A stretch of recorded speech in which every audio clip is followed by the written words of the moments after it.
A viewer reached out to me recently and he asked if I could recommend some apps to track an investment portfolio, and certainly I can. In fact, I'm going to show you 5 of them today. But he had a very specific requirement. He said, Rob, I don't want to just track investments, say, from today going forward.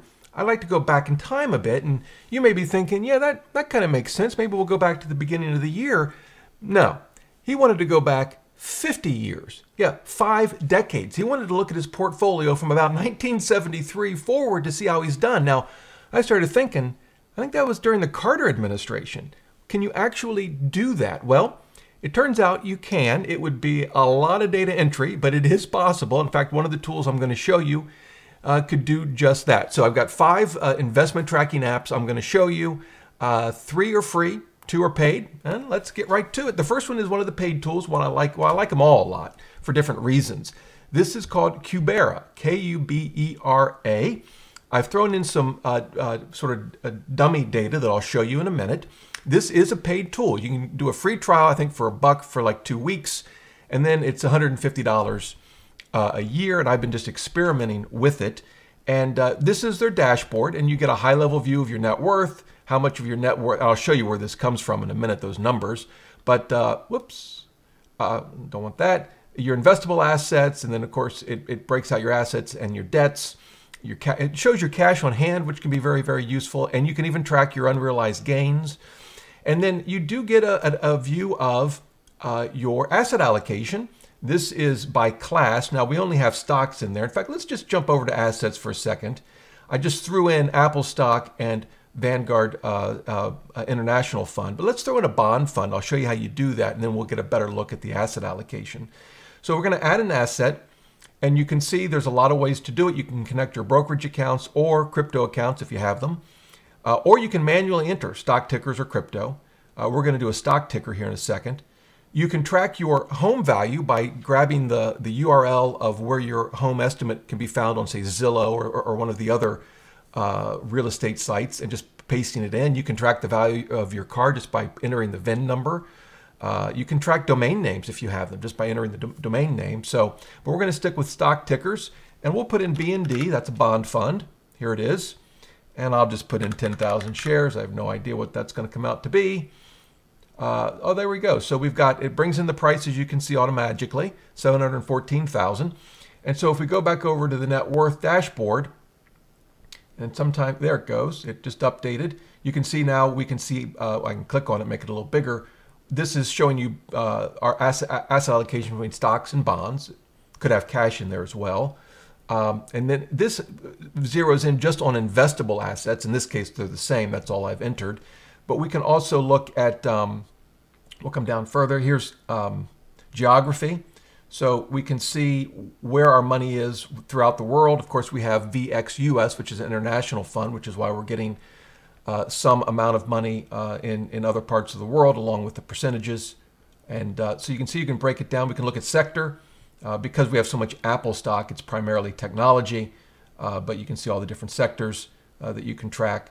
And you can also look at it by market cap, large, mid, and small. So you get a nice sort of bird's eye view of your asset allocation. And if we go back to assets, you can see that you have these sheets up here, and you can create more, and you can divide this however you like. So you could have, say, retirement accounts versus taxable. Maybe you could have pre-tax versus after-tax, or Roth accounts versus taxable. So you could really divide this up however you want. It does a great job of tracking your performance. They have a neat feature called Fast Forward, where you can make certain assumptions, and it will project forward what your portfolio would be worth, a year from now, 5, 10, 20 years from now. You can also, this could be useful depending on how you want to use the tool, but you can actually add notes to each of these. So if we click on any one of these entries, whatever the asset happens to be, we click here, you can see we get this value. Now, I've just entered it, so there's not data here yet, but over time you'd see returns data here and here. You can also add notes about this asset, or you can upload securely documents, which could be useful for you. Could, for example, upload a copy of your deed to a car or a house if you wanted to keep all your documents here. You can add a user so that a significant other would have access to this, or if older parents wanted to add their children. And you can also set up a beneficiary where if something happens to you, it automatically gives access to this data to someone, so they could, for example, make sure they knew all of your assets. And of course, we haven't talked about debts, but if you have debts, you can add them here as well. So I really like this app a lot. It's got a very clean interface. It's very easy to use. I don't have any accounts actually connected here, but I've experimented with that, and it works just fine. So all in all, I think a really good app. As I said, it is $150. So that's the first one. Second one is a free version, or a free app. We've looked at it many times. It's called Empower. This again is a demo account. You connect your taxable accounts, your retirement accounts. You can connect banks, credit cards, debt. You can connect your mortgage. And then in the investing section, we can look at all our holdings. I think from a graphical sort of user interface perspective, Empower is probably the best investment tracking app, certainly one of the best out there, just from a visual perspective. We can look at all of our holdings. We could obviously look at the balances.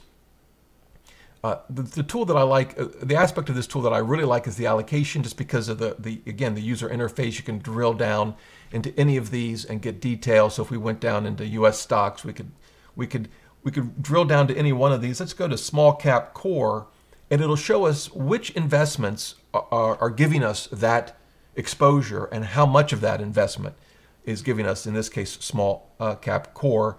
So it really slices and dices your portfolio in a way that other tools don't, particularly when you factor in the interface. You can also, you have a retirement planner you can use that we've talked about on the show before, and a fee analyzer. So I really like Empower. As I said, it's one of the free tools. All right, so now let's move to the second paid tool.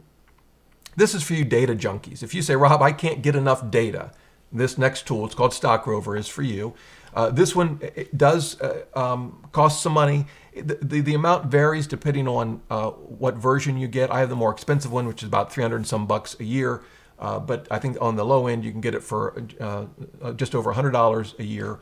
And we're looking at the dashboard, but let's actually go to portfolios. So what I've done, you of course can enter your own portfolio. You can do it manually, or you can connect your brokerage accounts.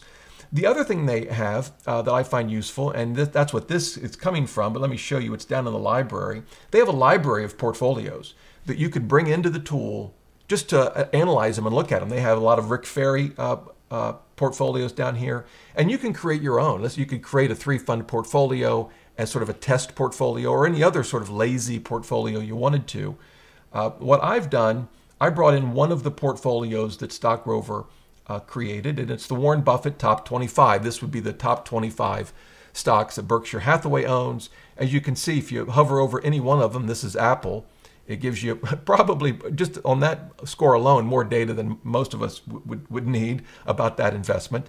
But you can see it gives us dividend data, when it's going to be paid, the amount. And this is just looking at the dividend calendar. There are a ton of views, as you can see, that we could look at. We could analyze returns, and it's going to give us a whole different world of data. And I'm not going to go through it all. This is the kind of thing that if you love data, you'll just spend hours with this app. But some of the other features that I like, it shows you your future income. So in this case, dividends. You can see the checks get rather big, but that's because this is Warren Buffett. Actually, that looks small. He probably gets Berkshire probably gets a lot more than that. But it will estimate out your future dividends of your portfolio.